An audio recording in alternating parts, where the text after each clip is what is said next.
Hey travelers, Mag, I, and San Ferric here on day 149 of our trip around the United States. This morning, we're getting things started off here at the Freedom Plaza at the Liberty Gardens within the heart of Jackson. Today is a short day on miles. We only have 190 miles to cover because here in Jackson, there are a ton of challenge geocaches, and I didn't want to leave the city without finding at least a few of them, so we blocked off the morning to go ahead and run around the city and go find challenges before we get on with our miles from the day. From here, we're going to be making our way mostly west to the edge of Tennessee. We're going to dip into Missouri just a little bit today, and then we're going to be finishing our day when we reach Ripley at the very western tip of the state. Now, I have an expectation that we're probably not going to spend as much time in Jackson as I had allotted for these challenges, and I think that we're going to be getting just a little bit ahead today. So I suspect we'll actually be finishing our night off in Missouri or Arkansas. Hard to tell based on where we are right now, but I know that we're going to keep geocaching until the sun goes down, and then a little beyond that too, because there's no way I'm stopping just because it's 5 o'clock. On the list today, we have several good-looking virtuals, obviously a lot of challenges, a couple of earth caches, and the county targets that we need to polish things off. I think it's going to be a good day, and although it's been drizzling this morning, I have high hopes that it's not going to go beyond that and start raining down on us. Either way, we know we're going to be out here caching, but I'd prefer to be doing it while we're dry. Let's go see what the day has in store. Come on, let's go. The Liberty Garden Park and Arboretum sits within the heart of downtown Jackson on a 14.5-acre lot. This beautiful park is scattered with a large variety of lush green trees like cedars, weeping willows, oaks, magnolias, and many others. The paved walking trail meanders around the perimeter of the park for a little more than half a mile, starting at the Children's Garden and working its way through a couple of gazebos and into the Freedom Plaza.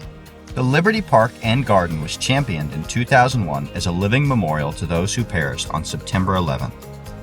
Honoring America's resilience and affirming our principles of freedom and liberty, you will find many plaques scattered around the park dedicated to this event and paying homage to our soldiers who served overseas.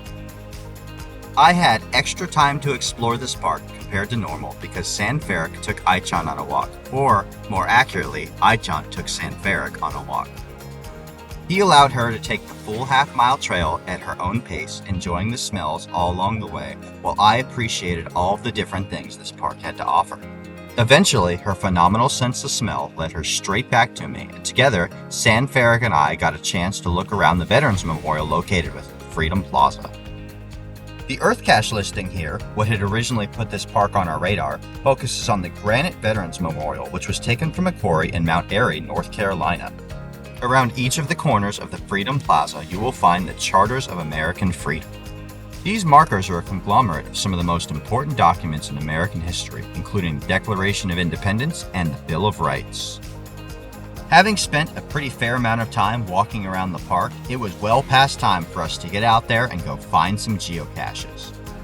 And this area has some pretty good ones to offer too. I can tell you right now, this is going to be trouble, and I know just how to solve a puzzle like this. Here you go, San Ferric, all yours. Oh man. This took us a very long time to solve. And by us, I mean it took San Ferric a very long time to solve because I'm not a big fan of puzzles. But watch how quickly this thing will come together. Hopefully. Yeah, hopefully.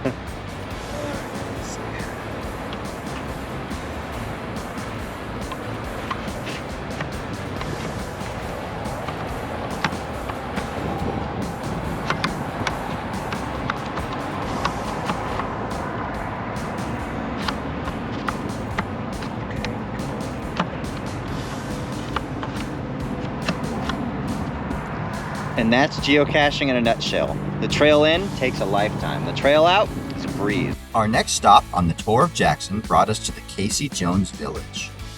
Casey Jones was a railroad engineer known for his speed. He died in a train accident in 1900. He collided with another train.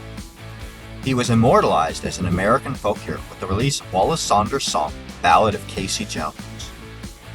According to the legends, he died with one hand on the train's whistle and the other hand on its brakes. On that fateful day, Casey had driven the number 2 train from Canton and had agreed to take the number 1 train because the engineer, Sam Tate, had called in sick. With his fireman, Sim Webb, by his side, Casey left Memphis in engine number 382. Starting over an hour and a half behind schedule, Jones was highballing toward Mississippi, trying to make up some time. Nearly to their destination, they encountered a stalled caboose on the track. Sims yelled, "Oh my lord, there's something on the main line," and Casey yelled back for him to jump off the train. Casey remained on board to slow the train and try to save the passengers. He reversed the throttle and slammed the brakes for an emergency stop, plowing his train through the wooden caboose and several freight cars. Because of his heroic efforts, he was the only fatality in what would have otherwise been a horrific train accident. And, in keeping with his legend, he was only 2 minutes behind schedule at the time of the wreck. After taking our walking tour through Casey Jones Village, we got back out on the geo trail to locate several more geocaches. Although most of what we found around town were micros, they were all hidden in different containers and in unique ways, and as you know, variety is the spice of geocaching. With San Ferric guiding the way with GPS in one hand and a stamp in the other, we made our way through the finds much quicker than I would have otherwise. If we spent any time struggling at all, he was there to pick up the slack and show me how it's done. But he also knew better than to get caught up in any traps at the ground zero, unlike me. This looks kind of dangerous, but I really want the cheese.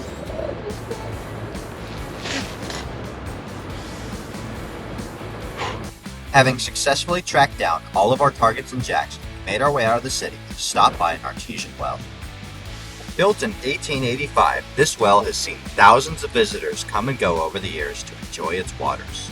And then it was time to track down our biggest target of the day, just outside the edges of the city.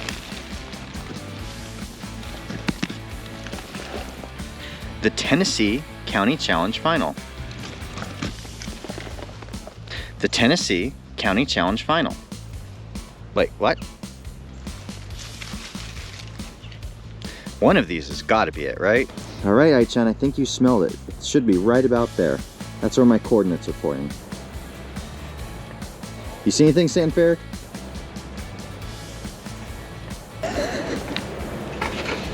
Oh, there we go.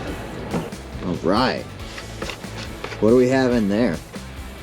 Huh. Geocache. A geocache and a geocache. All right, what do we have in there? Oh, it's a geocache and a geocache and a geocache. Where's the micro? Where's the... Oh, man. I thought that was going to turn into a nano for a second. It's a good thing we had short miles today because the sun was already starting to go down by the time we'd made it just a short ways out of Jackson. And just as the possibility is looking bleak and the sun is going down, we spot a wacky waving inflatable arm flailing tube guy.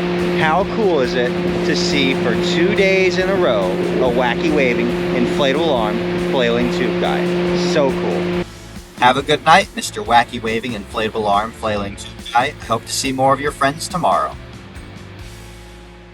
And that wraps up our last full day out here in Tennessee. I actually thought that we would be seeing Arkansas and or Missouri by the end of the day today. That was not the case. We ended up spending even more time in Jackson than I thought we would. We were just having too much fun there between the challenges and some of those highly favored geocaches we found this morning. We didn't get out of there until the early afternoon hours, and from there, it's been mostly driving the country. One thing that I've noticed as I've gotten over to the far west side of Tennessee is that it's flattened out. Whereas on the east side, we were driving in the mountains, and in central Tennessee, we were driving through some pretty steep hills. Here, it's starting to look a little more like Nebraska and the Dakotas did. While not completely flat, those hills are almost completely gone. And I think San Ferric is actually pretty happy about that. I know Aichan is. She doesn't like any elevation changes. She wants it nice and flat or downhill as long as I'm willing to carry her back up. We are only one county and one page shy of completing the state of Tennessee now. We'll have that last county in the bag just up the road from here. We just won't have the sunlight for it. But the last page, that one's quite interesting. But until then, San Ferric and I are going to finish our route out for the day, maybe push about one county ahead, and then lay down for the night and try our best to stay warm because it is getting pretty cold out here. Thank you guys for joining us. Like this video, subscribe to stay tuned for daily updates, and we'll see you out on the trails.